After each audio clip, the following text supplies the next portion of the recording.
قرآن مجید کا سورہ نمبر 18 سورہ کہف۔ بنام خدائے رحمان الرحیم۔ ثنائے کامل اس اللہ کے لیے ہے جس نے اپنے بندے پر کتاب نازل کی اور اس میں کسی قسم کی کجی نہیں رکھی، نہایت مستحکم ہے تاکہ اس کی طرف سے آنے والے شدید عذاب سے خبردار کرے اور ان مومنین کو بشارت دے جو نیک عمل کرتے ہیں کہ ان کے لیے بہتر اجر ہے جس میں وہ ہمیشہ رہیں گے، اور انہیں تنبیہ کرے جو کہتے ہیں کہ اللہ نے کسی کو بیٹا بنا لیا ہے۔ اس بات کا علم نہ انہیں ہے اور نہ ان کے باپ دادا کو۔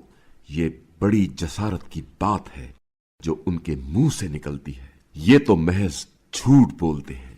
پس اگر یہ لوگ اس قرآنی مضمون پر ایمان نہ لائے تو ان کی وجہ سے شاید آپ صلی اللہ علیہ وآلہ وسلم اس رنج میں اپنی جان سے ہاتھ دھو بیٹھے۔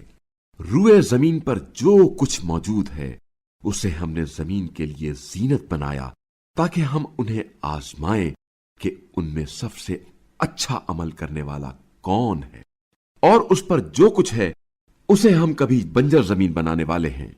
کیا آپ صلی اللہ علیہ وآلہ وسلم یہ خیال کرتے ہیں کہ غار اور کعبے والے ہماری قابل تعجب نشانیوں میں سے تھے؟ جب ان جوانوں نے غار میں پناہ لی تو کہنے لگے، اے ہمارے پروردگار، ہمیں اپنی بارگاہ سے رحمت عنایت فرما اور ہمیں ہمارے اقدام میں کامیابی عطا فرما۔